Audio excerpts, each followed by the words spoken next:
Subscribe to our YouTube channel and press the bell icon to get the latest updates. प्रधानमंत्री नरेंद्र मोदी के दूसरे कार्यकाल अमित शाह देश के दूसरे सबसे बड़े ताकतवर नेता बनकर उभरे हैं। दूसरे कार्यकाल में उनको बीजेपी के वरिष्ठ नेता राजनाथ सिंह की जगह गृह मंत्री बनाया गया। ऐसी खबरें थी कि राजनाथ सिंह इस फैसले से खुश नहीं थे, हालांकि उनको रक्षा मंत्री बनाया गया था। अमित शाह के गृह मंत्री बनते ही इस बात का अंदाजा लगाना शुरू हो गया था कि इस बार मोदी सरकार कुछ अपने मूल एजेंडे पर काम करने की तैयारी कर रही है। बाद में हुआ भी यही। अमित शाह ने बीते साल अगस्त के महीने में संसद में बिल लाकर जम्मू कश्मीर से अनुच्छेद 370 को हटाने का ऐलान कर दिया।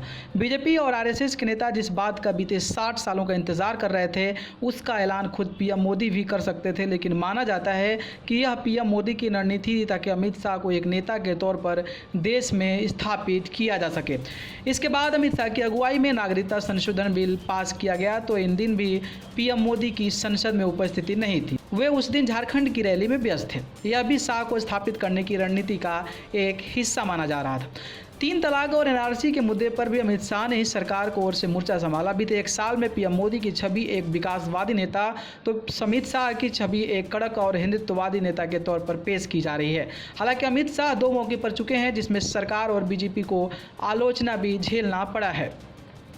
पहली चीज़, नागरिकता संशोधन कानून का पहले से देश में विरोध हो रहा था, क्योंकि इसमें पाकिस्तान और बांग्लादेश से आए गैर मुस्लिमों को नागरिकता देने का प्रावधान था। लेकिन बाद में गृह मंत्री अमित शाह ने संसद में बयान दिया कि नागरिकता संशोधन कानून के बाद अब एनआरसी आकर रहेगा, जिससे आम मुसलमानों में यह कथित संदेश गया कि अगर वह नागरिक होने का प्रमाण नहीं दे पाए तो मोदी सरकार उनको देश से निकाल देगी। इसके बाद देश के कई हिस्सों में हिंसक प्रदर्शन शुरू हो गए। हालांकि बाद में पीएम मोदी की सफाई देनी पड़ी कि सीए नागरिकता छीनने का नहीं, नागरिकता देने का कानून है। पीएम मोदी ने यह भी कहा कि अभी तक एनआरसी को लेकर सरकार में कोई चर्चा ही नहीं हुई है। कुल मिलाकर अमित शाह का एक बयान सरकार को बैकफुट पर ले आया था।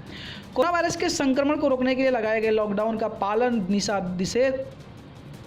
दिशा निर्देश की जिम्मेदारी गृह मंत्रालय की है। खबर है कि गृह मंत्रालय के तौर पर अमित शाह ने इस दौरान काफ़ी मेहनत की। वह सुबह 8 बजे तक ऑफिस आ जाते और देर रात तक काम करते रहते हैं। लेकिन अचानक लिए गए लॉकडाउन के फैसले के बाद से जो हालात उपजे, और खास करके प्रवासी मजदूरों को लेकर ऐसा लगता है कि गृह मंत्रालय उसका ठीक से आकलन नहीं कर पाया था। प्रवासी मजदूरों के मुद्दे पर सरकार की काफ़ी किरकिरी हुई। वहीं लॉकडाउन के दिशा निर्देशों पर भी ऊहापोह की स्थिति बनी रही। अमित शाह को राजनीति का चाणक्य कहा जाता है। वो अपने लक्ष्य को पाने के लिए कड़े फैसले लेने वाले नेता हैं। उनकी छवि एक कट्टर हिंदुत्ववादी नेता के तौर पर है। अमित शाह की अक्सर एक तस्वीर आती रहती है जिसमें 2 ऐसे लोगों की तस्वीर दीवार पर टांगी है जो आरएसएस नहीं हैं। एक विनायक दामोदर सावरकर और दूसरे हैं चाणक्य।